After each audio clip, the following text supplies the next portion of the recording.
you see the stylish? Welcome to the Young IPA podcast. I'm James, this is Pete. G'day everyone. It is the 23rd of September. We've got a big show coming up. It's going to be a bit Victoria focused, so apologies to our interstate listeners, but there is a whole lot in Victoria we want to talk about right now.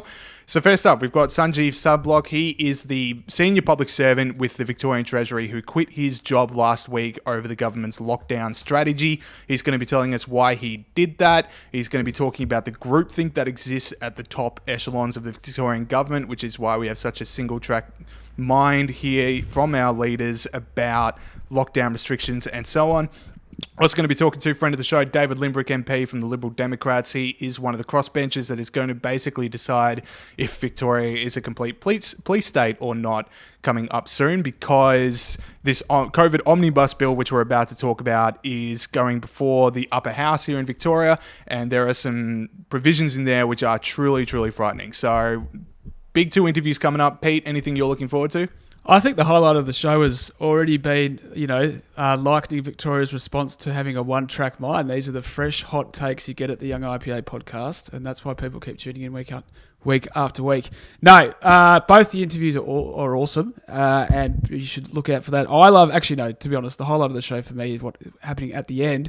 It's the trolling of the US Department of Education, which should happen all over the West, but I won't give it away now.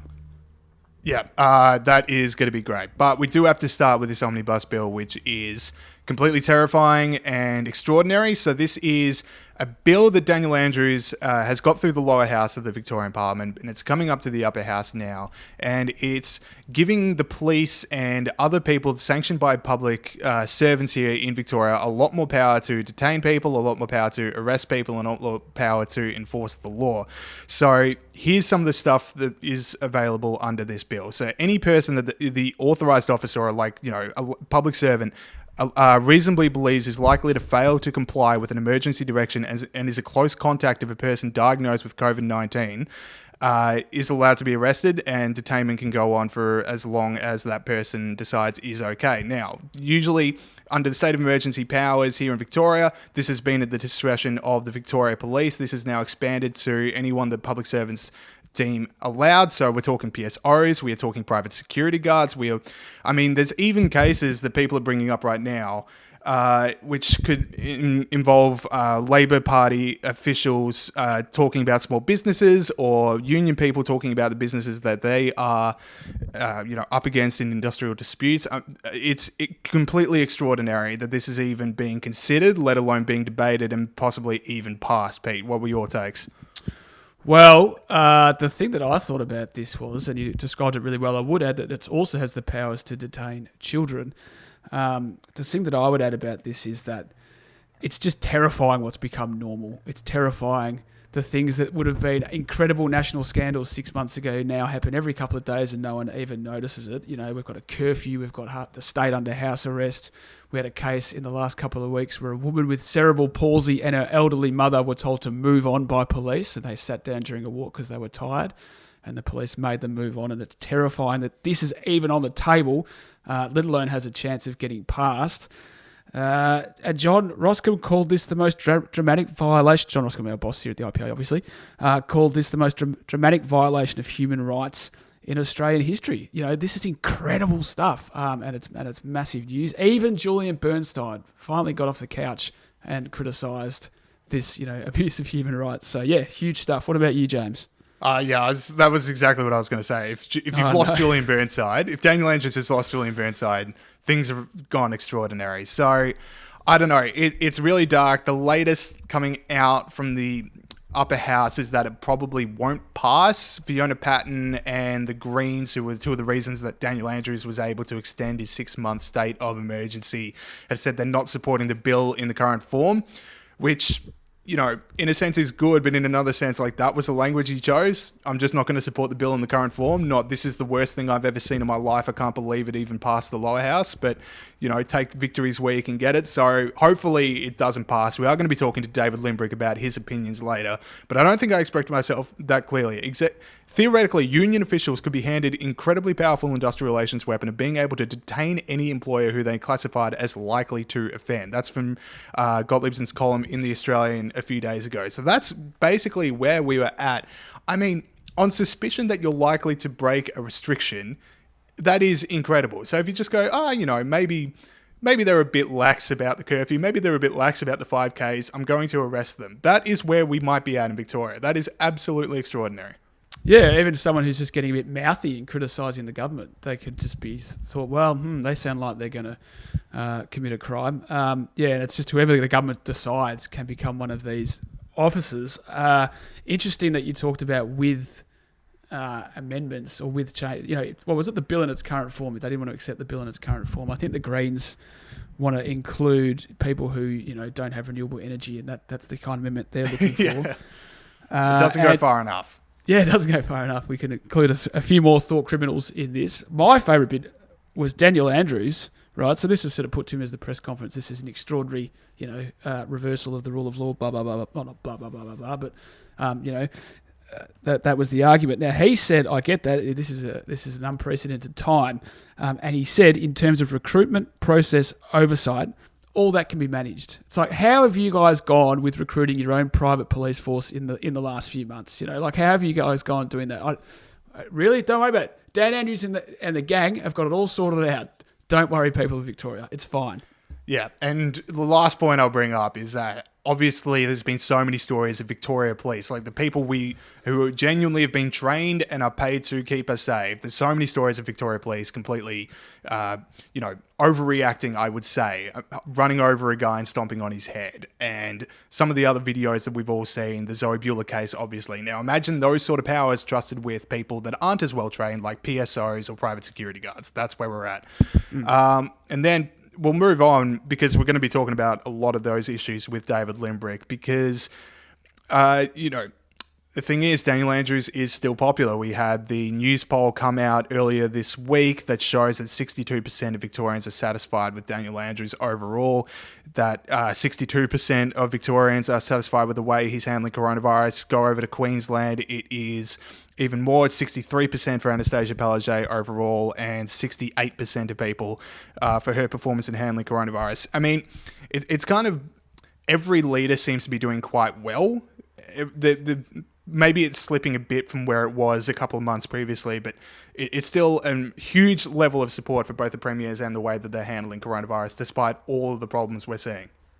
Yeah, you're right. It was about 85% in April. But yeah, people are, I guess, rallying around the leaders at this point. I mean, as I said last time, because I think it was pretty much exactly the same amount. I think it was 61% or 62% a month ago in terms of handling of the pandemic. It's like, as I said then, which part is the bit that you think has been handled well? Because even people who agree with the overall strategy, how on earth could you argue that the implementation of that strategy has been good? But yeah, no, it's interesting. I think talking to people who aren't that engaged, or not that engaged, because everyone's engaged these days, but talking to people, they just sort of say, well, 200,000 deaths in America. I get it hasn't been perfect, but we're only on 800 deaths in Australia and 700 odd deaths, I think, in Victoria, or 600 maybe. So people just say, look, we haven't done that badly. And it's sort of like, okay, well, it's good that you're comparing us with America. Maybe you should compare Victoria with New South Wales. But I think that's where it comes from. I would assume so too. And then a lot of people citing all the rising case numbers in Europe that we're about to get into as well. And I think it's just also, it says a lot about people's relationship with authority in times of crisis. I mean, I think you just trust the leader because the alternative, which is what Pete and I are in and what a lot of our listeners would be in, where you're in a crisis and you don't trust the leader, is an incredibly distressing period to find yourself in. So if you can just go, look, I support it, I don't know, it helps you sleep at night. Like, I'm not saying that people are lying to themselves, but I'm just saying that you might default to trusting the people in the crisis because the alternative is too distressing. Yeah, it's definitely more frustrating going through this thinking that we don't necessarily have to be going through all of this. And there's probably an element, like I've even pulled back from just dropping my truth bombs on non-political group chats because, I don't want to make life more difficult for people, but you're a better man than me. I can't hold myself back. It could be a nil or a draw, but yeah. And there's the two Australias thing. So there's a lot of people out there that are like, there's just a bit of watching Netflix, and they don't know anyone who it's more than watching Netflix. So yeah, there's an element of that too. All right. So third topic I want to talk about is the Queensland ACT border. Now, a lot of listeners, a lot of members of the IPA, Pete and I, we were fired up that Sarah Caisip was banned from her father's funeral despite the ACT not having a case of coronavirus for 62 days and Queensland still labelling the place a hotspot.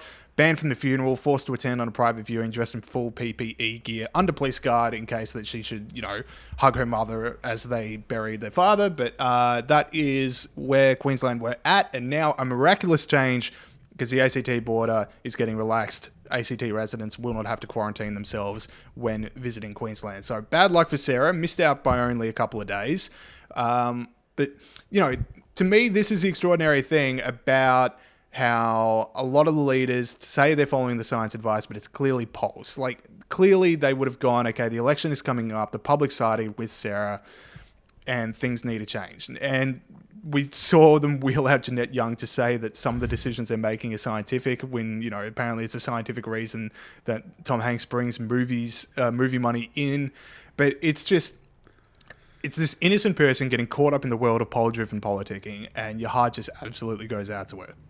Yeah, the Jeanette Young School of Public Relations. But, it is interesting. Like, it's sort of, that's democracy. People follow the polls. That's kind of how it works. It's not, most political leaders, don't have the leadership. It's a very special political leader, a very talented political leader that says, this is not popular, but I'm going to eventually win this argument if I just, explain it to the people, and eventually they'll accept it. Kind of like, I guess, the Hawke-Keating economic reforms were sort of difficult. I was just going to go Churchill against Hitler. 1938. Churchill against Hitler, yeah. So, most polls just follow the polls, which is why, it's important for people to change their mind and answer the polls differently. Yeah, I should say, it's a good thing that the border has opened up, so we should be going, there's got to be the carrot and the stick of just going okay, good, you've opened up the borders, and then South Australia have opened up the borders to New South Wales, this is where we should be going. But it's just so annoying that it takes a woman losing her father to get any traction on the case going, and not the clear economic and clear livelihood benefits it's going to provide to so many people. It's just when the media gets the story, that's when things change. All right, should we talk Europe? Let's talk Europe. So, James, daily case numbers in the European Union and United Kingdom this week reached record highs of more than 45,000 on a 14-day notification rate, according to the European Centre for Disease Prevention and Control. So, new restrictions are being brought in a lot of places, different parts of Europe. I won't go through them all. New restrictions were announced on Friday in Madrid. Britain registered 4,000 new cases, the highest since early May. So it's interesting, James, what's going to happen here, because we've seen, we've talked about, relationship between people and leaders here in Victoria and here in Australia, how the Europeans will react to the idea that they'll go back into lockdown if in fact that's what happens, because we've already seen protests in Britain about that over the weekend, about not going back into lockdown. So it'll be interesting to see if the Europeans are like, nah, no way are we doing that. What do you think? Yeah, so the Britain one's going to be interesting. So they've brought in that you can't have, I think it's the rule of 6 is what they're calling it. You can only have 6 people over at one time. And then the latest restriction being the pubs and bars have to close at 10. And part of me just goes, because I'm just seeing the anger in Britain at that. And then you just reflect on just how bad restrictions are here in Victoria that we don't even have those. Yeah. So there is that. Look, a lot of countries are bracing for a second lockdown, and this stat is only available as of recording right now, so maybe this take will age horribly, but I can tell you one country that's certainly not bracing for a second wave at the moment, and that is Sweden. So you just wonder if lockdowns and restrictions are the golden policy that is going to defeat coronavirus. And I don't know, it's this classic thing of is this going to be the answer every time cases rise until we have a vaccine? We're just going to free up the economy a little bit and then cases will rise because obviously that's what's happened, and then we've got to lock down again, and then we'll ease restrictions and then lock down again. is that, considering that the vaccines might not be here for at least a year, maybe two, maybe even longer, is this seriously how we're going to spend the next couple of years of our lives? Yeah, well, that's interesting, and that's what's driving their policy here in Victoria of we're not opening up until we get to zero, because they know how politically difficult it would be to lock down again if numbers went up again. It's interesting, that point you're raising. Like, it was like, we'll lock down and we'll get rid of it, and then we'll move on with our lives, and that's what everyone out there thinks is going to happen. But it's like the chances of that actually happening are pretty low. Like, the numbers probably will come back again, and it's if governments are willing to prepare to live with the virus without complete lockdowns. You can see studies have come out in the last few months saying, there was a study, I think, of 50 different countries worst hit by the pandemic up until May. They all had different levels of lockdown, and they all had different paces at which those lockdowns were brought in, and the researchers couldn't find a relationship between lockdown and deaths. It doesn't mean that relationship wasn't there, it just means they couldn't find it. So there's things like that. We saw that the MIT study that we've talked about a few times, which showed that measures directed towards vulnerable groups are more effective than blanket lockdowns in terms of saving lives, rather than wasting money locking down people who don't need to be protected. That seemed to be the takeaway from Southeast Asia, the countries that were able to really make sure that they were there for the elderly, and they didn't lock down other parts of society, did manage to get through pretty easily. Yeah, so it's interesting to see if whether countries are prepared to do that. The Sweden one's good. We don't want to jump the gun like all the ABC journalists did and say as soon as Sweden's death rate was higher than like Norway, go, it's failed. But it is interesting to see that their numbers are going up. When Sweden's economy contracts, because literally every country in the world had their economy contract, and they go, see, they didn't even get what they wanted on that side. It's like, because welcome to globalization. This is what happens. And they said it's the economy versus lives, and it hasn't saved the economy. It's like, you guys invented the economy versus lives things. That was you. We never said it was about the economy. It's just better to have your freedoms if losing them makes no difference to the virus. So, because like a guy came out, this epidemiologist in Denmark, and said, Sweden's right. This proves that Sweden's right. And that was like this week, and the Swedish minister guy goes, the guy in charge goes, poured complete cold water on it. I think he had it right the first time. I think his title is Minister Guy. Yeah. The guy, every country's now got, the guy or the woman in charge. Yeah, the minister guy. Yeah. And he goes, he's like, that. He said, as they've all been saying in Sweden, it's a marathon, not a sprint, right? Because they've straight away twigged to the fact that this is going to go on for years and years, and it's not sustainable to keep people in lockdown for years. Anyway, we'll see what happens. We're not calling either way. Okay, last story we should talk about. So this is something that's got the US in a fair bit of division at the moment, certainly online. That is the death of Ruth Bader Ginsburg, the US Supreme Court Justice. So her death opens up a Supreme Court vacancy, obviously very contested, only, less than 2 months out from an election. Donald Trump might be able to install another conservative into the Supreme Court, and there is a whole lot of ramifications of that. I don't know. I would start off with this. I don't know if my expectations are just this low for him or if he actually spoke very well, but I thought what Trump actually said when he was told about Ruth Bader Ginsburg's death was pretty good. There was footage of him literally being told on camera and him just going, she had an extraordinary life, and just expanded on that. And I just thought, I thought you would have immediately reached out for your phone and tweeted something. But, he's right. Like, that is an extraordinary life, regardless of what you think about her policies. And I don't know, here we are now with a very divided country 50 days before an election. Yeah, and it's sort of thrown another thing into the mix. It's interesting because it's obviously a culture war who is on the Supreme Court, but it's a really substantive issue as well, because who is on the Supreme Court has a big impact on American life for decades, because they can be there for ages.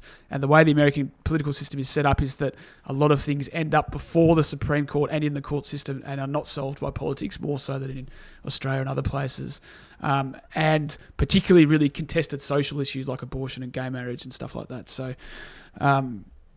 it is a big deal. And the reason a lot of people voted for Trump was because they thought, I don't like this guy, but he is going to make conservative appointments to the Supreme Court and conservative appointments to the federal courts.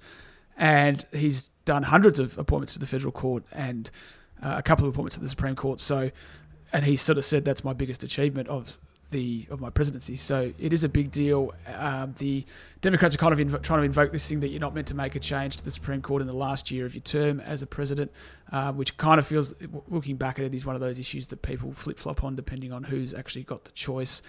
Yeah, it's the most obvious political football. Like, when we do it, fine. When you do it, not cool. Not cool, man. Why would you do that? So this whole thing that Trump's the worst person in history for doing it is obviously not true. Be interesting to see who he chooses. Interesting to see how it plays out, because it has to happen quickly. The other part is, like, I saw a lot of very emotional statuses from friends of mine, both here and in America, people really feeling lost and feeling aggrieved, and certainly that's something that you see a lot of, not even just from friends of yours, you just see it in the media. My thought is, if one person's death has this much context over the future of America, right? If this person's like, our rights are either existing or they're all for nothing just on this person's life, then that person might have just a little bit too much power. There might just be a little too much power at the very highest points of American society if everything comes up or down based on whether this person is breathing.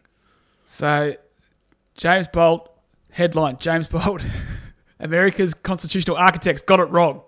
No, I'm just saying, like, maybe there are way too many things that the Supreme Court need to decide and that the president needs to decide and the Congress needs to decide, because if you've got that much wrapped up with these small groups of people, then they probably have a bit too much power. Would be my thought. Potentially. And then the last one, a popular one from Chuck Schumer and from Alexandria Ocasio-Cortez was the idea that Ruth Bader Ginsburg, her dying wish that was her seat would not be filled until there was a new president installed. Like, that phrasing was interesting in itself, new president installed. And I don't know, maybe we have to cut this part, but I do like the idea that that would abrogate the Constitution. Like, that I know what the Constitution says, but that was a dying wish. Like, I mean, Trump lost his brother. Imagine if he just came out and said, look, guys, my brother's dying wish was 4 more years. Sorry, we called it just cancel the election. Yeah. Taking that on face value, if that's actually what happens, like, with all due respect to her, that's straight up not how it works. So, yeah.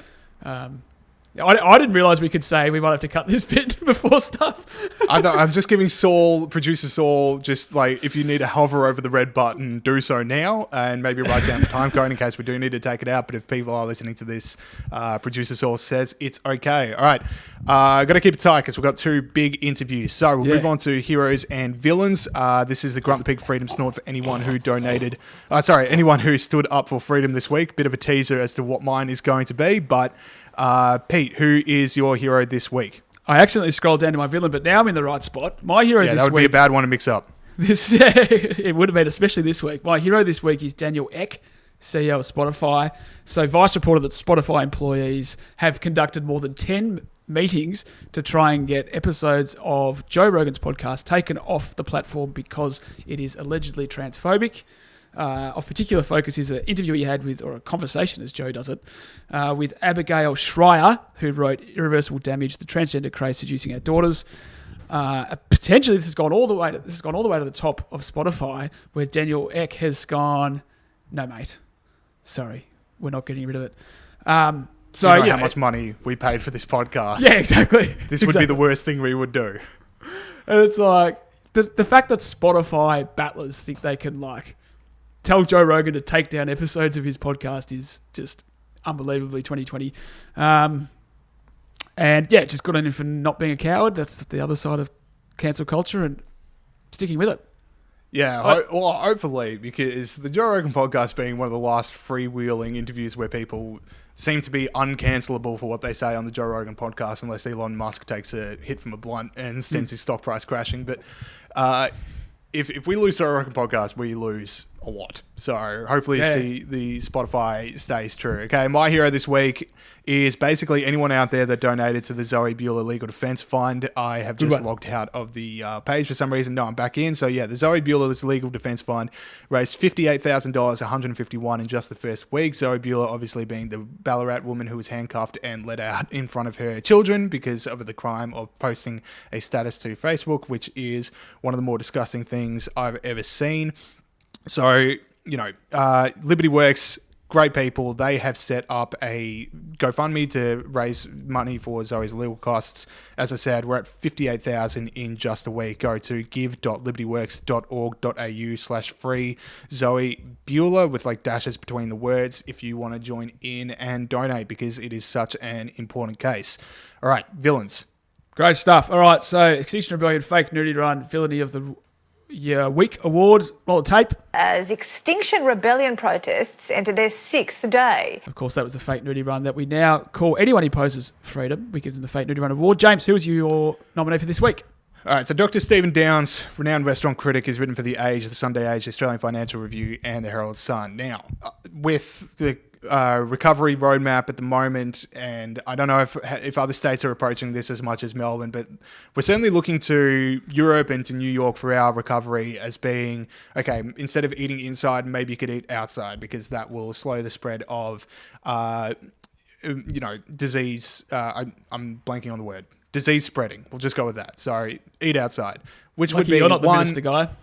Luckily, I'm not Minister Guide. Which would be one, the right thing to do, help businesses out, repeal some laws that are going to make sure that people can do these things. And two, eating outside is cool. But not so for Stephen Downes, who objected to this, not on the grounds that, as we talked to Dom Talamanidis, not on the grounds that eating outside might not be viable for all these restaurants, not on the grounds that there are better places to deregulate, which would all be worthwhile things to do, but I certainly think that businesses should have the option to make people eat outside if they so wish. But he just goes because it's not cool. Quote, Melbourne is not New York, Rome or Paris. Eating outdoors in those cities is performed for performance reasons. You want to be seen to be doing it. It's cool. You may watch strange folk trying to be cool. You may imagine that you're a local. Melbournians, on the other hand, are considerably more sophisticated. We eat outdoors to revel in flavours and textures. We are smart diners, perhaps the world's smartest. Have you ever heard someone sound more like a jerk and more like a person I would want absolutely nowhere near my meal than Dr. Stephen Downes? Well, that is the worst actually, of all time. It's like, come on, mate, now's not the time. I don't even understand his argument. So is he saying we shouldn't have outdoor dining, or that we do it for shouldn't have different outdoor reasons? dining because it's not cool?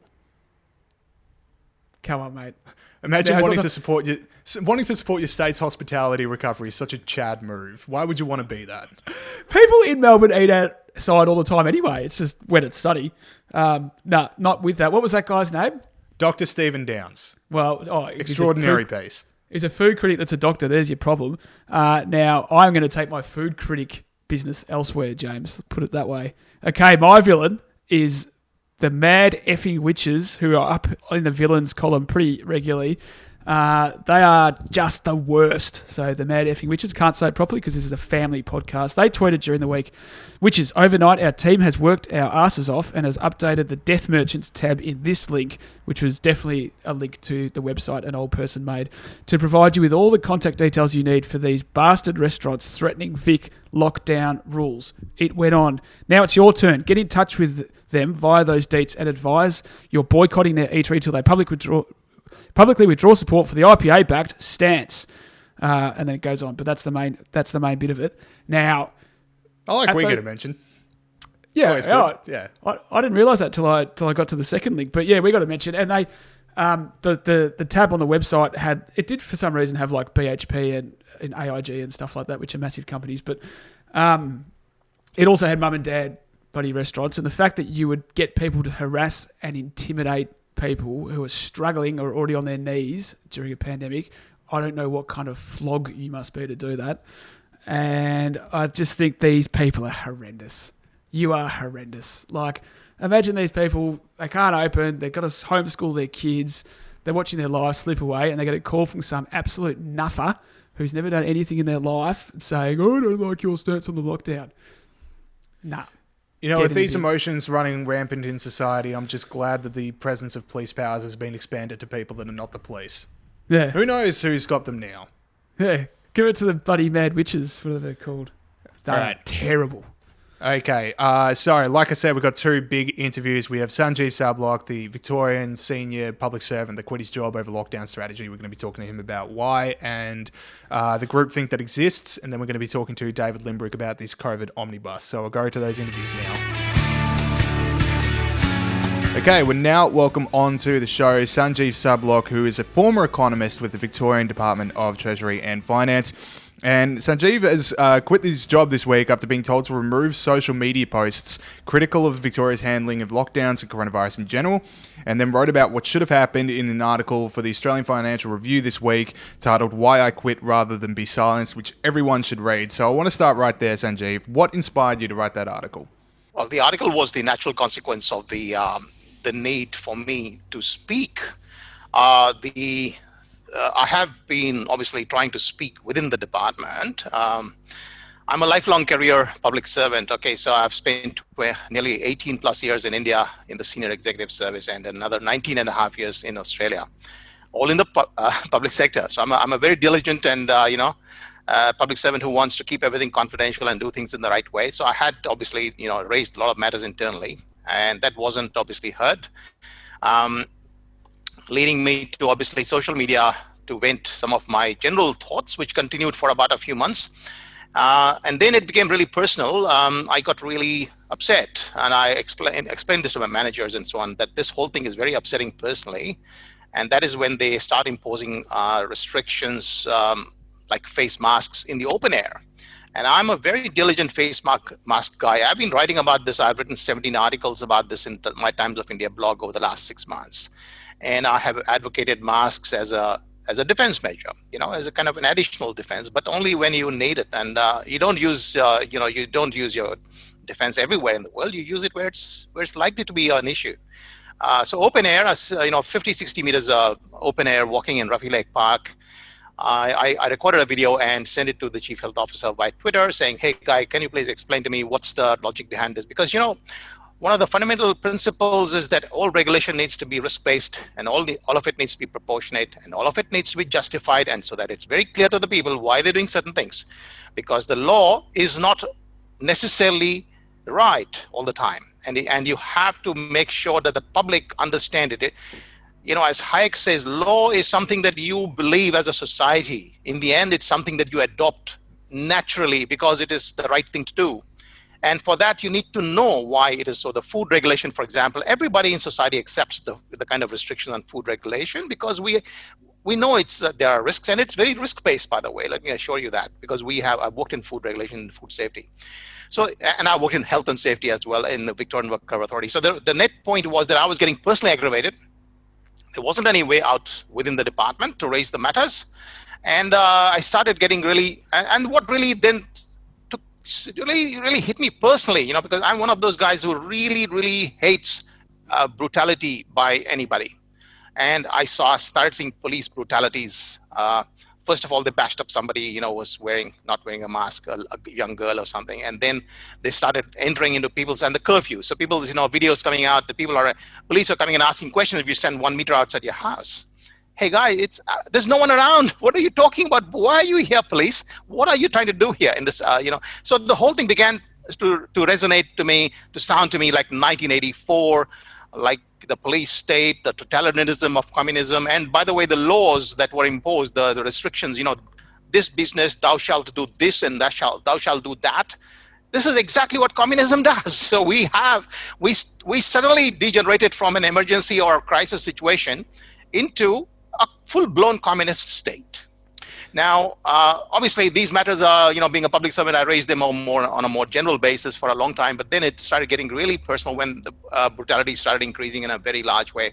And I actually really got pissed off, that's the word, and I think I expressed some things which I haven't even looked at what I expressed, because I think I stand by everything I've said.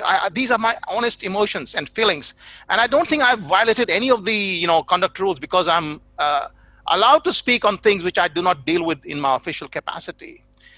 But, when I was asked at that stage on the 9th, that is last week, not this week, last Wednesday, after at 3:45, the meeting was held, and I was asked by DDF senior executive, hey, Guy, that I would remove my social media posts that are critical, either directly or indirectly, of this, the situation that's happening in front of us. At that time, I think I basically decided at that point that this is ridiculous, because I actually need to now get out, raise the alarm. It's no longer worthwhile to stay and support this this totalitarian state for the simple reason that I do not serve Dan Andrews. I do not serve Ted Belu. I serve the people of Victoria. I get paid by the taxpayers. I don't get paid by Ted Belu or by Dan Andrews or whoever is the premier. I'm not naming anybody, but I do not serve a government.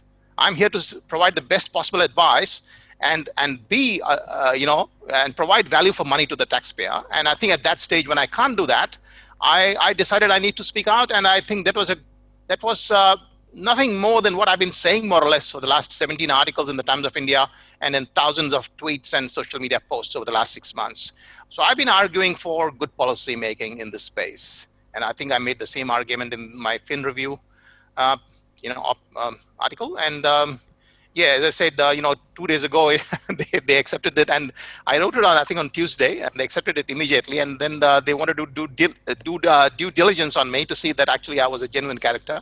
And they found that it's true, and then they did publish it. And I think I'm sort of amazed at the kind of uptake of that issue.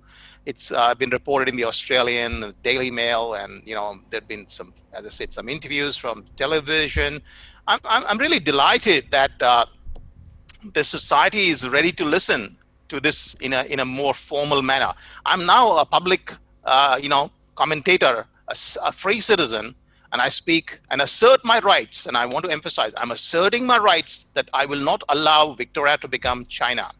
I will fight till the very end, and I will not allow that. And I think if everyone decides that they will not allow their country to become China, Wuhan, and to have unprincipled policy, unjustified policy, if all of us decide that as a country, as a state, I think Australia will come out of this much stronger. And one of the things I've argued I think a couple of weeks ago, and I published in the Catholic Sea Files as well, is I think Australia finally needs to really think about the powers that we give to our governments during these pandemics and internal crisis. I love the Swedish model, which does not allow the government to restrict any of the liberties, except in war. So, peacetime emergency is not permitted in Sweden. And so they could not restrict any of the, power of citizens, so they had to allow, voluntary self-determination by citizens. And I think that's the fundamental lesson it's the next evolution in freedom. I've been writing a lot about freedom, and I've written a manuscript is about 600 pages long. A number of other things I've been writing. So I think there's an evolution of freedom. When you look at the way it started with John Locke, and then it moves into Jefferson, and then it moves, further into the fight against communism. And now we are fighting against ourselves as a Western civilization that has forgotten the principles of liberty and forgotten the fact that the state, that the government is our servant, and the servant does not have the power to bind the master. I am the master, Dan Andrews is my servant, and he does not have the power to bind me with a mask in outdoor spaces unless I am persuaded that that's the right thing for me. Okay, so I think that's what I want to ask you about, is because what we're seeing is that there's just so much power right now with the bureaucracy in Victoria, and then the bureaucrats are the ones that are making these decisions that are affecting so many people financially, but they're not the ones that are being affected as much. Do you reckon there is a strong groupthink within Victoria Treasury, or do you reckon there are people like you there that are able to express themselves freely? I can assure you there is a very strong level of groupthink. I've been getting messages from my former DTF colleagues. Many of them have written to me in great support of my actions and confirming the groupthink that they are experiencing in their life within the department. I believe that this is a matter I'm going to raise. I've alluded to this tangentially in my Fin Review thing. I've actually raised two governance issues about the groupthink issue, and I've raised the issue about the incentives of the senior bureaucracy. And I will elaborate upon these in the coming, and I think I've raised the matter with the constitutional issue with you now, and I've also put on Catholic Sea. I want to write about these governance issues. To me, that's a really significant thing that the bureaucracy, and I think I mentioned to Peter yesterday in the Sky News thing, that there is this obligation. There's a very strong distinction within an effective government between line agencies and the central agencies. I don't know whether you worked in government, but we actually see that as a very strong distinction, because line agencies are the experts in their field.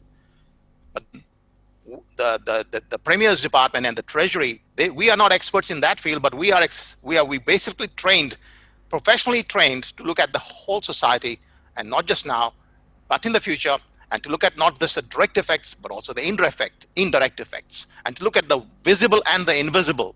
And that kind of training that we have and we are paid for has to be applied to every policy that the government takes, so that Victoria as a whole is served well from the billions of dollars being spent on public servants, people like us.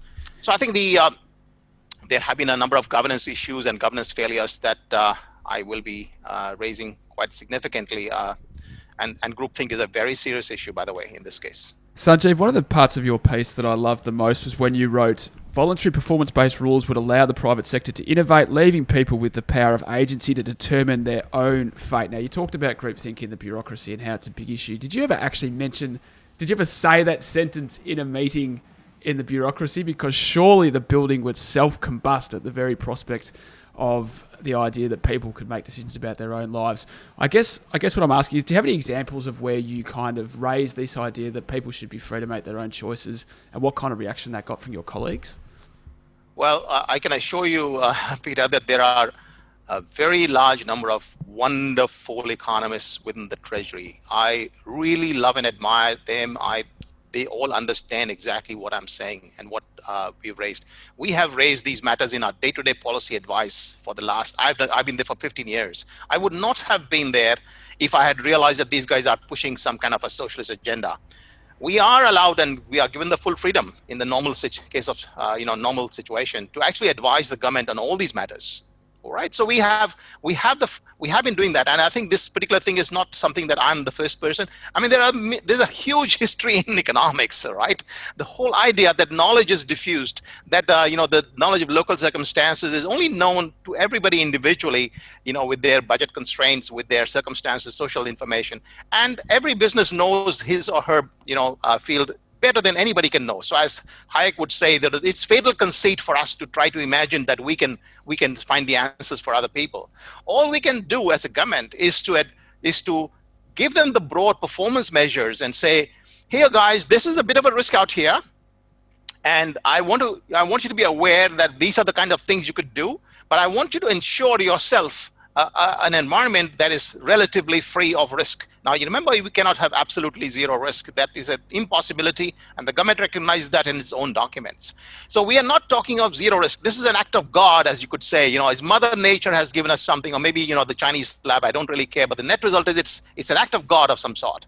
An act of God is not something that then you start applying restrictions that will actually go and kill other people. One of the more depressing things about the way that the Victorian government's handled this is that there's so little parliamentary oversight or ways for people to push back against some of the ideas. And unfortunately, it does fall to people that are within the public service to be able to provide Daniel Andrews with alternative advice. Now, you mentioned before that you had colleagues that were writing to you saying that they agreed with you and saying that there are governance issues that are in the public service. Absolutely. Do you reckon there is enough people in there, potentially people in high places, that we actually can see some change? Because I don't think we're going to be able to push for change through other channels for at least the next couple of months. Well, I think in the history of freedom, I don't think in months, I think in centuries. So look, my perspectives are slightly different. I believe that a thing of this sort that's raised, let me go back to the change in the public management system in Australia briefly, which actually was a very big deal in the 1990s when we changed from the public permanent bureaucracy to a contractual bureaucracy. Okay, that led to slightly different incentives. What I'm trying to say is that these things will take their own time. I believe that this debate needs to start now. I don't see any hope of any changes in the next 2 months. It would be utterly, delusional, I would say, to expect changes in 2 months. We would expect to see the same political stuff playing out. People doing politics, etc., whether it's liberal, labor, etc., and all that stuff will, the skirmishes will continue in this manner. But the issues that are coming out from this whole exercise, to me, are for one extra next step in the march towards freedom in the West. And that march is to slow down and prevent government from acting in the guise of an emergency. Because what's happened here is actually the emergency powers that have allowed Dan Andrews to really sideline everybody else. And if you look at my feedback from the department was that, hey, this is a matter for DHHS. Well, nothing in the world is a matter for DHHS. We're very sure that everything else is a matter for the whole government, including the Treasury and the premiers. But this one was a matter for DHHS, the experts. And I don't agree with the idea of experts, because experts do not know many other things. They are good at a narrow little thing, but they don't see the forest. They see the tree, but not the forest. And I think that's the whole purpose of central agency. So what we've seen is a systemic failure of governance. And I don't see any hope for, of any change happening. I know there are a lot of people within the ETF. They're very young, some of them. Some of them are middle-aged like me, actually a bit more than middle-aged now. But there are all kinds of people of different age groups. And I hope they will speak out one day. But I also would like to assure you that, and I've told them to not leave for this. And one of them said he wanted to leave. No, don't, please continue. There need to be good people inside. We need you to also, and by the way, some of them need that money to survive. And I think I really don't want anyone to be self-sacrificing themselves. As I said, I'm in a position where in another 6 years, I can depend upon the age pension. All right. I've reached a point where I could just got to survive 5-6 years, and I'm okay after that. I can somehow live and manage. But for the others, I don't want them to do that. And I think we should not expect the senior people in any case to do any of these things. If they had any guts, I've been talking about this to my own, some of my colleagues, on the telephone. If our secretary had any spine, if he had any spine, he would have resigned 6 months ago. These people. So Sanjeev, it's interesting that you mentioned 6 months ago. You said in your piece that Victoria's response has been a sledgehammer to kill a swarm of flies. What should Victoria have done from the start, do you think? That's a really good question. In fact, that's what I've been arguing from my first article in the 6th of March in 2020 in the Times of India. And I think I've made the same argument around the 25th of February to my senior colleagues in the department, and also raised those matters in a meeting. Then, of course, I was basically said it's not my business. But the argument is very straightforward. And I think a lot of epidemiologists, I've been in touch with people like Martin Kulldorff from the Harvard Medical School, what am I saying? And so he's been a great supporter of my ideas. And there are many other epidemiologists. One of them says that he's never ever heard of a lockdown for a flu-like virus in his whole life. And he's trained for 20 years in epidemiology. There are a large number of scientists. And so the argument is very clear. You need to look at the actual risks. The risks are very clear. They're distributed in a particular way for this virus. Therefore, you need to take a risk-based approach, look at the options. So the options could be ranging from isolating the elderly in a very safe place up till the virus passes. Now, here's another interesting thing. If you look at the history of all viruses, they actually have a peak within 6 weeks. They do not actually linger on too long unless you try to flatten the curve forever. They come and they go. And so all you need to do is during the first 6 weeks when the virus is at its peak, you need to really take the elderly out of circulation. And the very young can actually continue their life with normalcy, and the middle category people up to the age of 40 should go around with masks in public transport, and others like me should work from home, like 60 plus. Okay, so I had given all this advice and I published all this stuff. So there is that, by the way, can be done even right now. Now that will mean that you actually allow the virus to pass through the young people who are not going to get affected. They get the immunity, and they can thereafter the elderly can come out because the virus is no longer transmitting in the society. That would be the excellent approach. Now, Sweden tried to do a bit of that, but they failed. And I think they've admitted, Anders Tegnell, that they took a long time to protect the elderly. I think the first step should have been done was to protect the elderly everywhere in the world. And I think if we do that well, even now, after 6 months, it's shocking that we have still got deaths in our aged care homes. If we manage to make sure that our aged care homes are protected and the elderly within homes are protected by giving them adequate information and potentially any support, I think we will reach the point where the virus can be allowed to run through and it will have virtually no effect on society.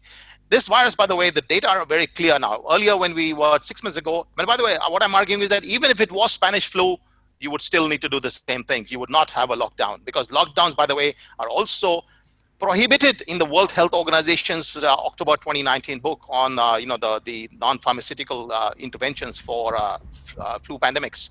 That's, by the way, their own recommendation that this is not recommended in any circumstances. You can read that on your own. That's there in their website. And it's a full-fledged book with full research, which says under no circumstances you're going to have mass quarantines. Okay, they do not protect, they do not kill the virus. All you need to do is to take a risk-based approach. So right from the beginning, we have what I've done. What I believe here is we've had groupthink on a mass scale, with the images coming from China first. Then we had some Italy images. People went into panic mode, and I think that panic mode has cost us the extra deaths, which I blame on purely on Daniel Andrew. The deaths that would have come from the Mother Nature, we could have lived with, but the deaths that have come outside that, the death that would have otherwise come, I blame them on man. The man in this case is Daniel Andrews. Yeah. Might be hard to ask an economist to look into human nature, but I kind of feel that with the government gone this far already and stuck to these policies for so long that it's now too late for them to change course. It's just too much of a problem for them to say, okay, we might have got things wrong. Here's how we can open up the economy. Here's how we can do things differently. Now, the colleagues that you spoke to and the people that you knew when you were in the Treasury, do you reckon there's any people there that would be able to accelerate Victoria's way out of lockdowns a bit quicker and maybe institute something different as a policy response? Or is this going to be the plan? Look, James, my belief is that DTF has some of the smartest economists around. I have always believed that Victoria's Treasury is the best in Australia, and we are definitely among the best in the world. I'm not joking here, because I've got strong proofs about the kind of advice that we've given is really cutting edge. And so there's the very high quality people within the Treasury. We have a very good recruitment system here. So the concern is not about the economists and the advice that they can provide. The issue is really the political issue, whether the politicians are ready to listen. And I believe I've written to the Treasurer, Tim Pallas, suggesting that I'm happy to talk to him about this issue, because there are a number of people, there are hundreds of people within DTF who can actually do a cost-benefit analysis, who can organize it through by the way, we've got a vast array of consultants and experts in Victoria who can do wonderful cost-benefit analysis. So all we need is to do that stuff and risk assessments. And what we need is the inputs from the epidemiological models. By all means, put that as an input and a scenario analysis, but leave the total analysis to those who look at the whole society. So the question you asked is what I finally raised in my last paragraph in my fin review. There are politicians ready to do this. And by the way, if they don't, they're taking Victoria down into a ditch. They're taking Australia down into a ditch that is so deep from which it'll be very hard to recover for potentially decades to come. And I think what I'm hearing from within my Treasury, I'm sure you might have heard from friends and other colleagues and others, there is going to be a mass exodus from this place. People have lost trust in the government here. There are a lot of people who support this kind of thing, and I think they haven't understood. By the way, this reminds me, this I call it great hysteria for a very good reason. This is all the characteristics of a hysteria, because people, if you ask them and poll them, they have been hyped and scared enough to believe now that this thing is hundreds of times more dangerous and it's killed hundreds of times more people than it actually has. So what's happening? They are very scared. So when you scare people to this extent, okay, then how do you unscare them? And this is the kind of question these guys should have asked in the beginning.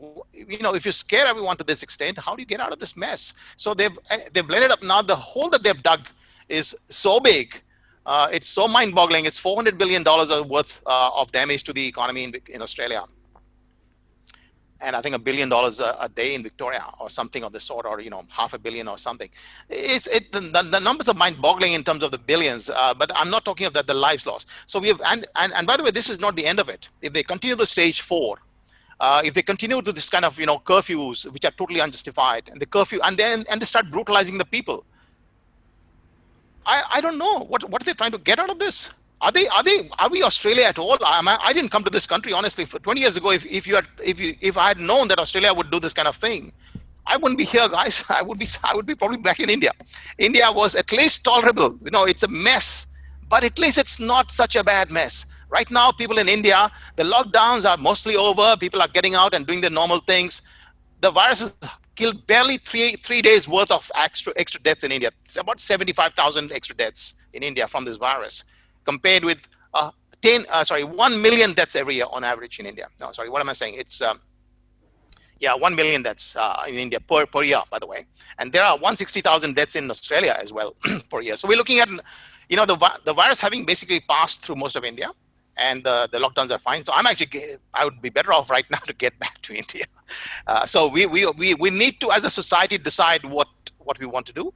And the challenge of politicians is really, they do a lot of polling all the time. They're driven by polling, okay?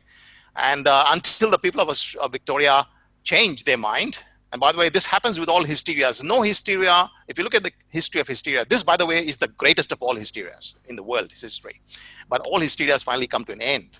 And this hysteria, when it ends, it'll be one person at a time deciding for himself, oh, it wasn't that big really a deal. This one is not even as big as the Asian flu. It's not as big as the Hong Kong flu. And these are all 30-year, they come every 30 years, these kind of pandemics. So calling it a Spanish flu, thinking of it as Spanish flu, thinking that hundreds of times more people have died, that panic and the scare that has been caused by the politicians, by our experts, like our chief health officer, who's been talking about this as Spanish flu. I mean, the guy is absolutely berserk. I can't believe he's a doctor. He doesn't care for what the consequential damage is doing. I mean, and by the way, there are a lot of doctors now suddenly in touch with me from Victoria who are opposing this thing. They are against it. Okay, so we are saying real doctors who care for the people would not say and scare people in this manner. So the unscaring part has to be done by somebody. Who's going to unscare the people? It's going to be these experts. Now, are they going to do it? Human beings, the way as you mentioned, human nature is complicated. Therefore, I don't expect Dan Andrews to back off. I would expect someone else to take his place, number one. I would expect someone else to take the chief health officer's place. It has to be in that manner, because reality is that people don't change their mind till the very end. You will find Dan Andrews saying he was right till the very end of his life. This is the reality of human nature. He will never ever change. This is unfortunate. But so politically, what's going to happen? But I think what the conversation we are raising today is something that should be continued, because I want us to understand what are the governance failures, what are the constitutional failures, what are the parameters around our functioning that allowed this kind of power to go to one single person. What happened? Why did we do this? How did we design our society in this manner? And I think that conversation, as I said, will be a long one and potentially may take 100 years. And this is at the pace at which society unfortunately works. Sanjeev Sabhlok, thank you very much for your time and good luck with the future. Thank you, Peter, and thank you, James, very much for having me here. Thank you. Bye. Okay, we now welcome back onto the show one of the friends of the Young IPA podcast, and also one of the last voices for freedom we actually have in the Victorian Parliament, which is, great to have you on the show, but a sad indictment on the rest of Victorian Parliament, which is David Limbrick. Welcome back from the Liberal Democratic Party. Thank you very much for having me. All right, I'd like to have a more optimistic view that maybe I'm a small movement that's growing rather than a large movement that's shrinking. But anyway, maybe that's just me. But well, if you keep up the speeches like you did about the state of emergency powers, I mean, I've had a lot of non-political friends of mine really get around that speech. So hopefully you are starting something. And but we want to talk to you because we discussed earlier in the show this COVID Omnibus Bill. And this is, as we said, it's gone past the lower house. It's now coming up to the upper house. So like the state of emergency powers, it is going to come down to how many crossbenchers that the Labor government can get to agree with this. Now, I would hesitate to guess and say you are against it. And yes. I just want you to want us to hear why exactly that is. Okay, so for the listeners that aren't aware, an omnibus bill is a whole bunch of amendments that are often totally unrelated, all bunched together into a single bill. And a lot of the stuff in this bill is actually fairly harmless. They're talking about, extending arrangements for remote operations of government facilities and things like this. And it's fairly mundane and it's not a big drama.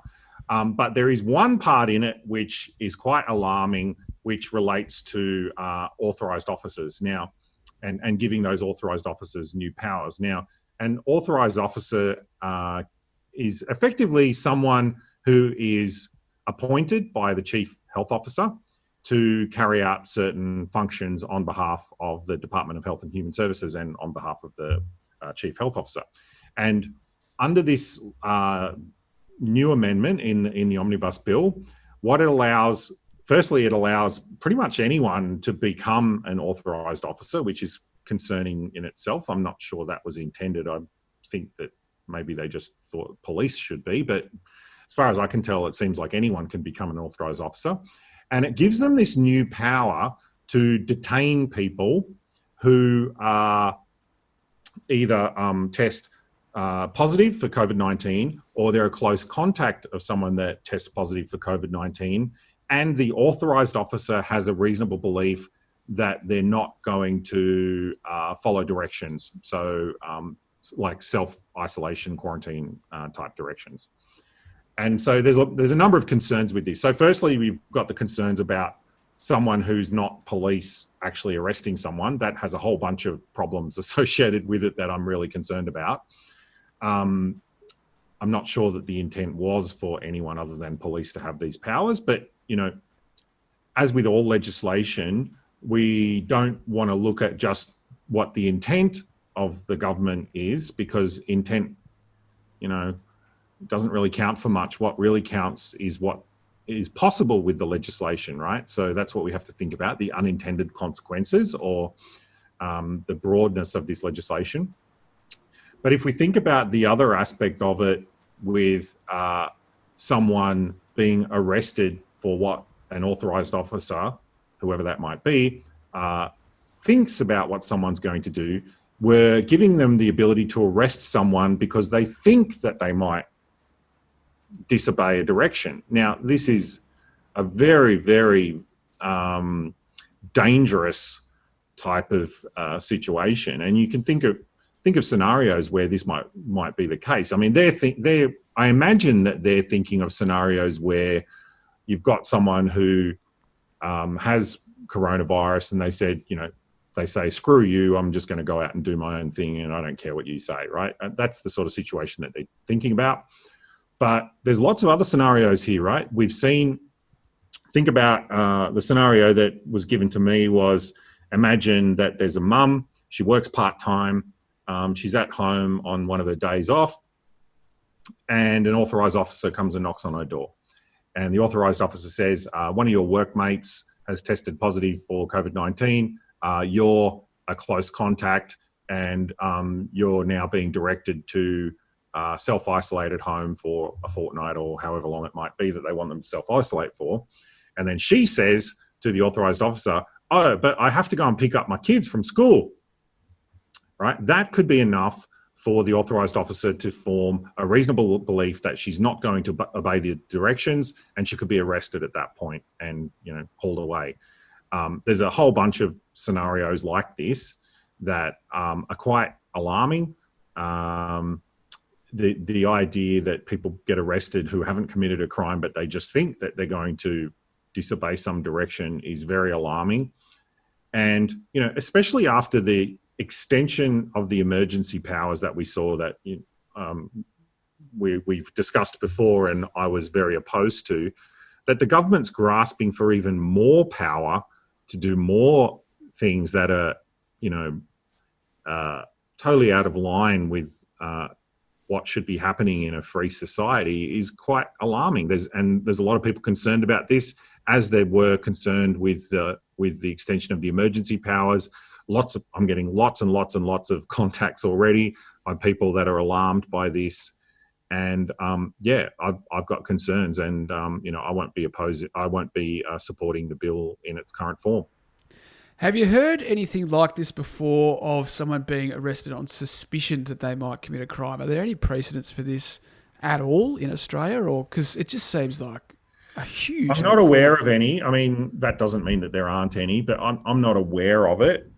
Maybe with some of the anti-terror federal legislation, there was some of these sort of weird things that could, they arrest people. See, the other problems here is that the current Public Health and Wellbeing Act already gives power to authorised officers to detain someone that they believe is infected with a disease and is not going to is going to go out and spread that in the community, right? It already gives them the power, but they also have recourse under that. Every 24 hours, it needs to be reviewed, whether it's still appropriate. There's a whole bunch of safeguards on that. Now, this new power not only gives them authority to stop the person that's infected with that disease, but also anyone that's designated as a close contact. It takes, and the period of detention that is sort of undefined. So we don't know how long someone could be detained under this. And we've already seen situations where people have had false positives. They've had been falsely identified as a close contact and then later contacted and said, oh, actually, you're not a close contact. So you can imagine situations where someone's designated as a close contact. They say, no, well, actually, I'm not. I don't know that person. I've never come into contact with that person. I don't know what you're talking about. That could be enough to arrest them, right? Because they say, well, you know, they're denying that they're a close contact of that person. And that could be enough to arrest them. And, you know, they might never have been actually a close contact, but because they're identified as such, they're a target under this new law. So, you know, it's just outrageous what they're trying to do here. And I think it's very dangerous. It's open to abuse.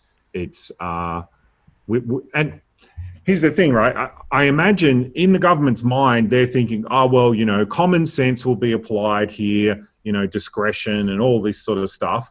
But we've seen how a lot of these laws have been applied and there hasn't been common sense or discretion at all. In fact, you know, they said, I think the commissioner said that the time for discretion is over. So, you know, that was, you know, is this going to be applied in a sensible way and used effectively? And, you know, I don't trust that at all.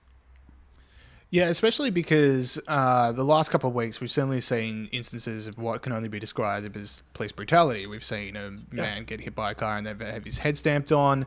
There was viral footage over the weekend of a man at a beach surrounded by 8 officers and put on the ground and handcuffed despite saying he was within 5 kilometres of his house. And it just seems to be that those powers that exist with the police, and the police are struggling to use those powers in a fair and just way, are now going to be extended to people that don't have the same training as police officers. Like, I mean, people such as like PSOs on trains and private security guards and such. Yeah, well, possibly. I mean, the legislation would allow it, I think. So it would allow, you know, WorkSafe officers to do this sort of thing at workplaces. You know, whether they're going to be designated as authorised officers or not, we don't know. But, you know, if the legislation allows it, then we have to consider the possibility that these sort of things might happen. And, you know, police at least are trained in how to detain someone and do all that sort of stuff. But I'm not sure WorkSafe officers are, and private security guards wouldn't be. And, you know, PSOs, they are trained in how to detain people.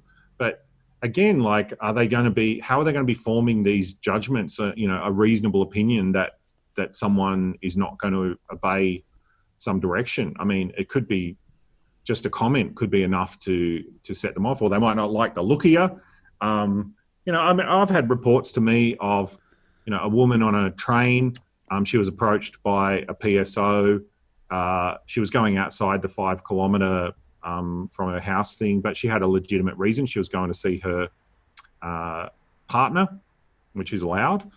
And, you know, she was bailed up and questioned and ended up getting a fine, even though she maintains that she did nothing wrong and she was acting within the law and within the directions.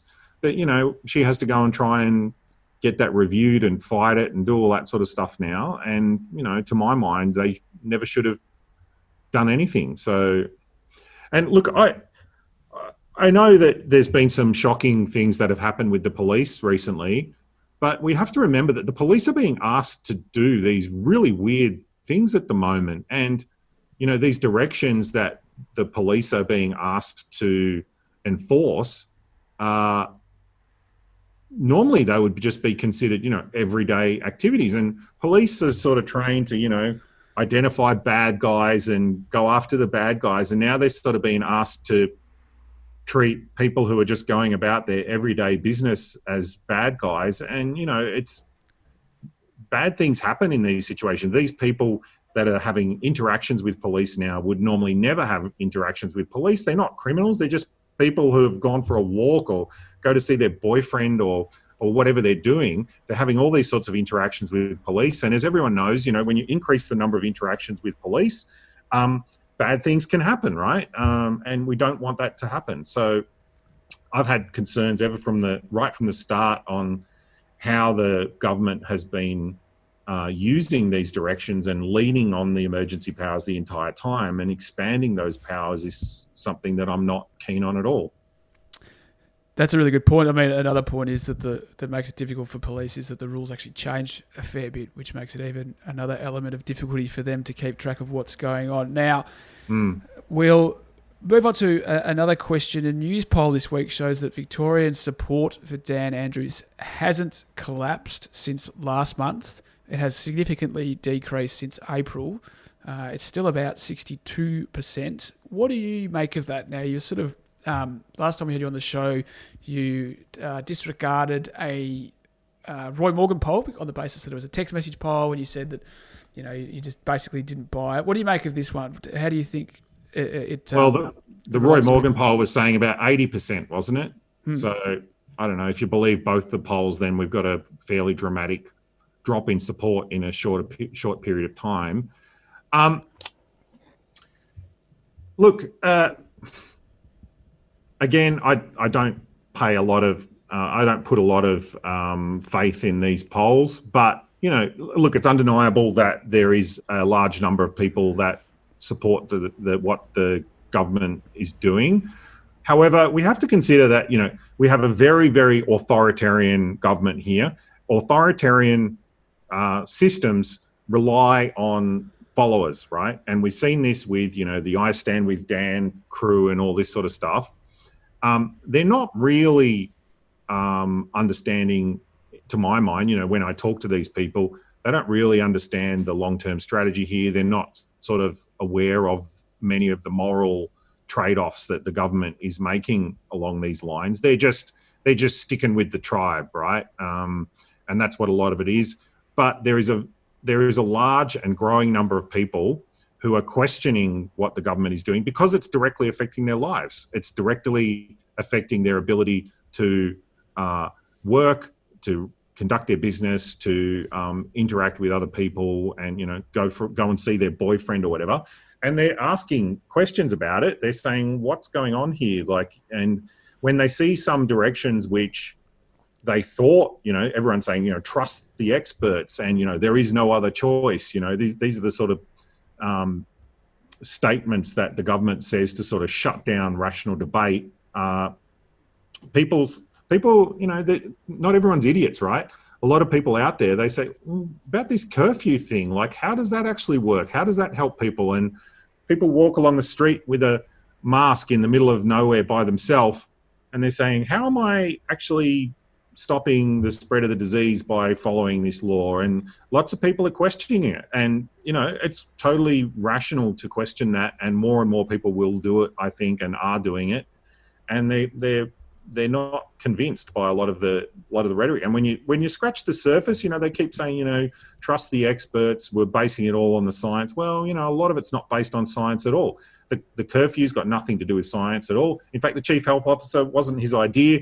The police weren't even consulted about it, apparently. It's just some nice idea that probably the Premier had. I don't know. We don't actually know who came up with the idea.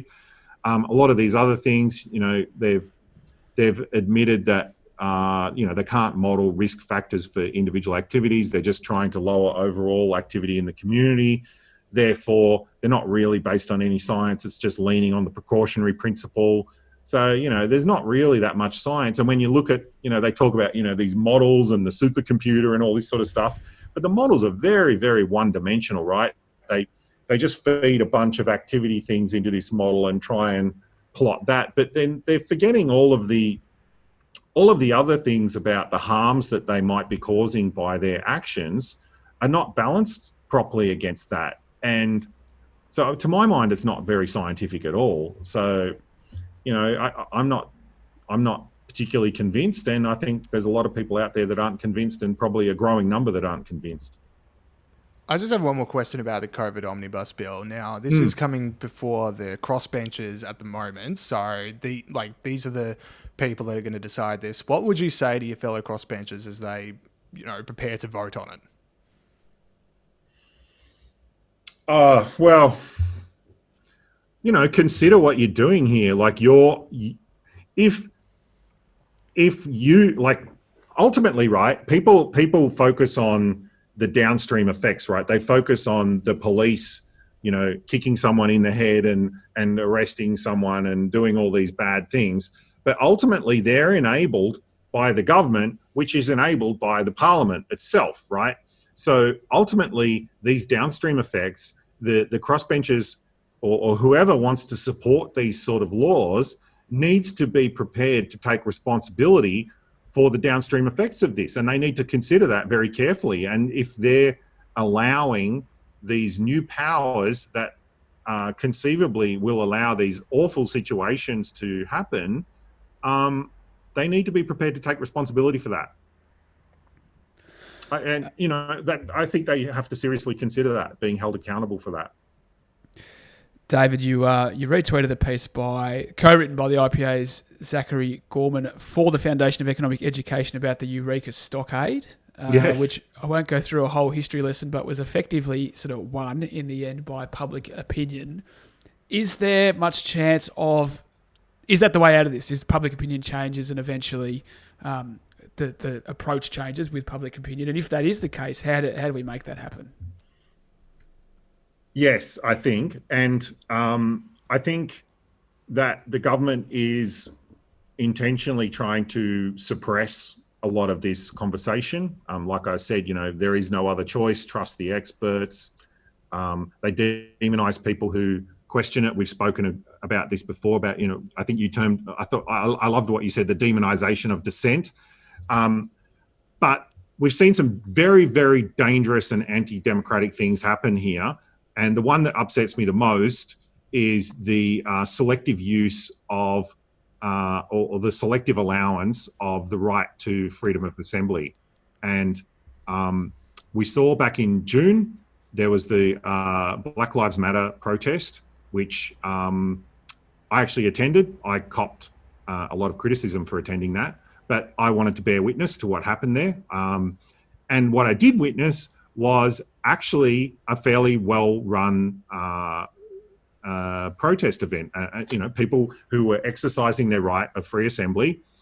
They handed out masks. Everyone was wearing masks, and this was before masks were mandatory, by the way. People made a conscious choice to wear masks. They were using hand sanitizer and all this sort of thing, and it was fairly peaceful. But here's the other thing.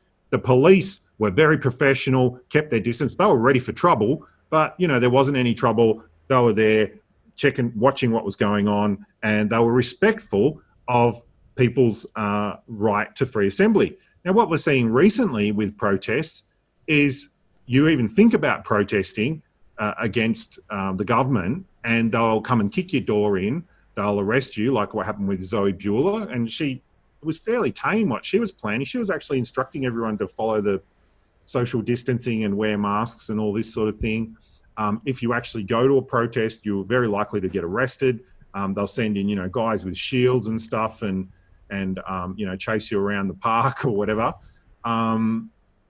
But equality under law is a very important concept, right? And we are not seeing equal treatment of these two groups that are protesting. And I think that there is a lot of people that want to protest that are not protesting because they don't want to break the law. They don't want to get big fines. They don't want to get hurt. So they're staying at home. And, a few people who are just saying, I don't care, I'm going to break the law, I'm going to go out there. They're the ones that are going out and protesting now. It's easy for the government to say, well, these people are crazy. Look, there's only a small number of them. But if they restored the right to peaceful assembly, maybe we'll get a good sense of how much opposition there really is. Now, you mentioned my speech before. That I had no idea that was going to go crazy, right? It ended up getting, if you look at it on my Facebook page and on YouTube and on other third-party things, it was viewed over 300,000 times, right? If we think that, let's say 10% of those people were upset enough to go and protest, that's bigger than the Black Lives Matter march in June, right? And that's just people who viewed one video. So the idea that these are small numbers of people, I think is wrong. And I think that's why the government is not keen to restore the right to peaceful assembly, because they might have, tens of thousands of people on the streets against the government, and they'll be exposed. Yeah, I reckon so too. All right, David Limbrick, thank you so much for your time. Thanks for having me. Okay, thank you to David and Sanjeev for those interviews. All right, sorry, long show, big show, huge show, fun show, but we are going to wrap it up with a few stories here at the end. Let's start off. Pete, take us through it. That was sharp, James. That was really sharp. I want to start with the Australia Council for the Arts handing over $7 million to 1,100 individuals as part of the 2020 Resilience Fund in response to COVID-19 pandemic. Now, there's obviously been a lot of stimulus thrown around in the last little bit, so it's not like the end of the world that the artists got some now. But some of the stuff that got funded is the end of the world, James. Dr. Bella de Brera here at the IPA wrote a piece about it in the Daily Telegraph. In the piece, there's about half a dozen examples of the worst arts projects that were funded by this thing. James and I have chosen our favourites. James, you go first, because I'm a gentleman. First off, I'm okay with arts being funded in the same way that if you're in the cafe industry right now, you're on JobKeeper. If you're an artist and you can't perform your work right now, then you should also be eligible for JobKeeper and so on. But we'll do the funny stuff. Okay, I loved Julie Vulcan's Dark Body. This one got funded. Did you pick that one too? Yes, I did, but that's I thought this was a clear winner. So in this one, Julie Vulcan invited gallery visitors to lie down next to 3 giant mounds made from a combination of mushrooms and dirt, and then proceeded to cover their eyes with bags of soil so they could experience the daily activities enacted in the dark around us and an intricate ecology that is essential to our ongoingness with the multi-species world. So basically, she found a way to just shovel dirt onto paying customers, and that is the dream. That's the dream. She got $10,000 for that, and I like that she added mushrooms. Like, she could have just done the dirt, I reckon. The mushrooms was a special. I wonder if the mushrooms was a layover from an old art project, and it was either chuck them out or use them. She just had them lying around. Anyway, my one, James, is $10,000 to a woman in Victoria who makes giant scarves and stitched text, which she places in various bush locations to deliver messages about coal mining and climate change. Now, the reason I like this is because it was $10,000, which is a lot, and it's just stitching stuff. It's not even like, there's a couple in here that are like, a big glass of water or a big glass cube, which is difficult. She's literally just sewing stuff about climate change and hanging them around the country. $10,000. So that's why she got my vote. But I would have done the piles of dirt. If I had. They were 2 absolute classics. All right.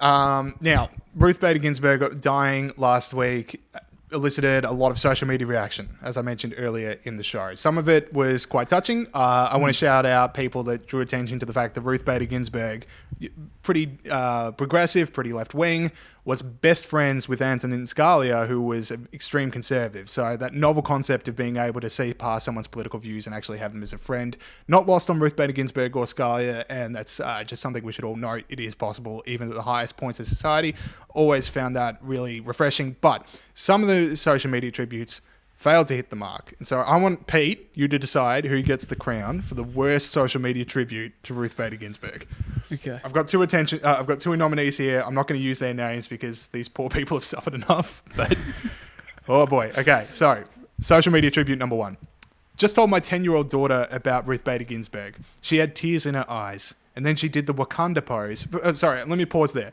Pete, do you know what the Wakanda pose is?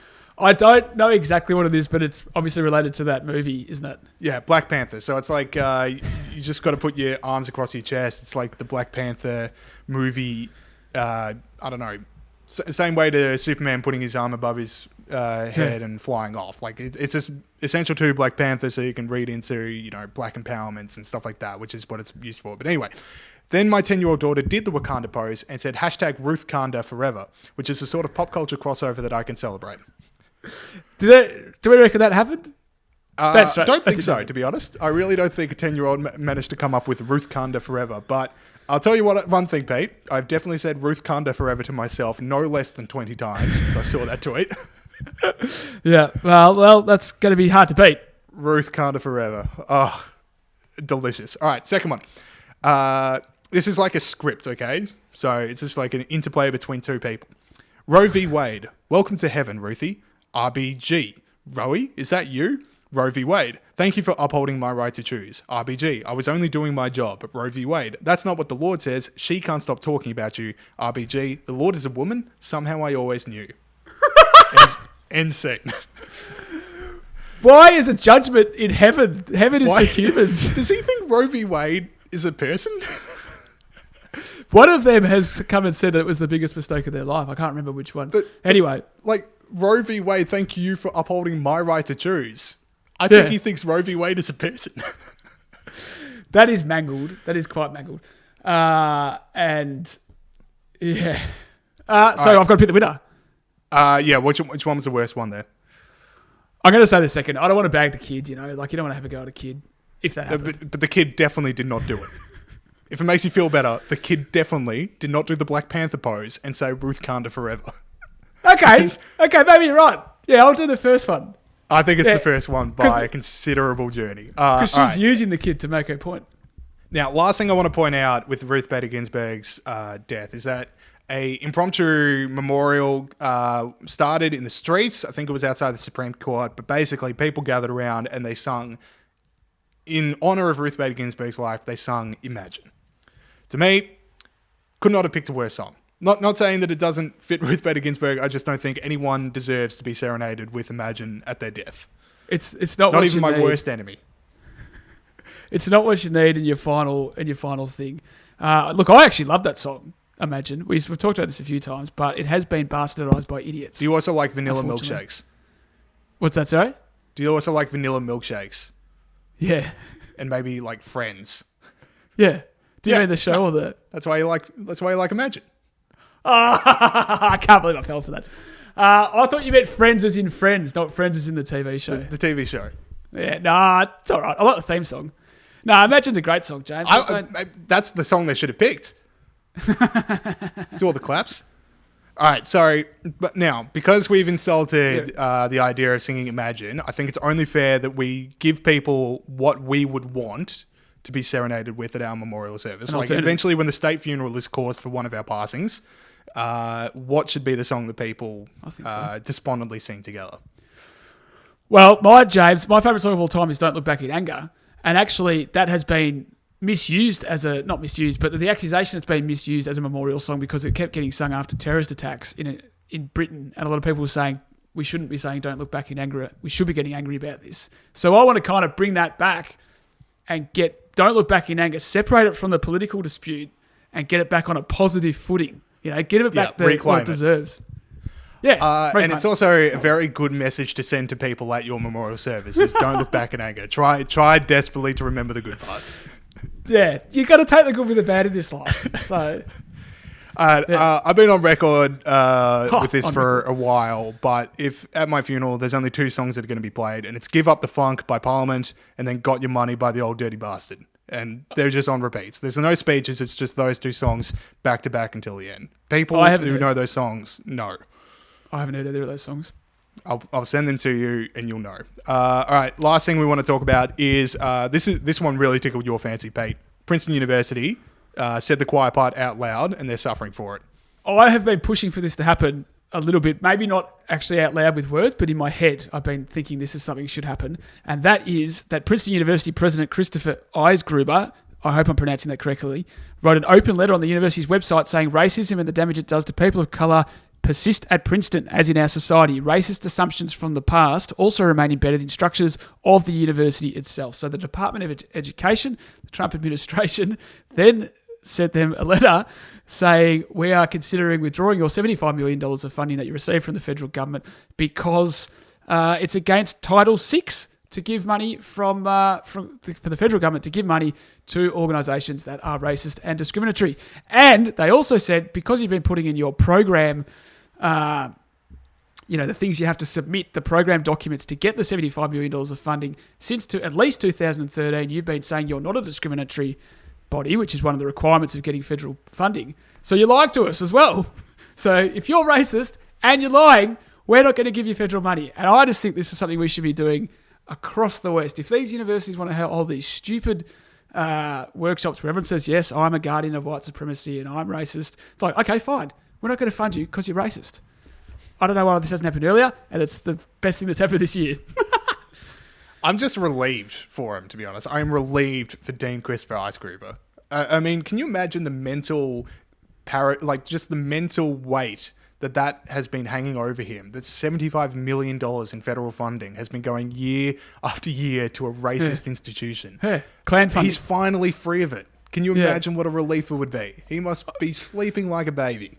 He would be a relieved person, but he should be. But he said the university disagrees and is looking forward to furthering our educational mission by explaining why our students and actions are consistent not only with the law, but also with the highest ideals and aspirations of this country. It's like, nah, mate, sorry. Too late.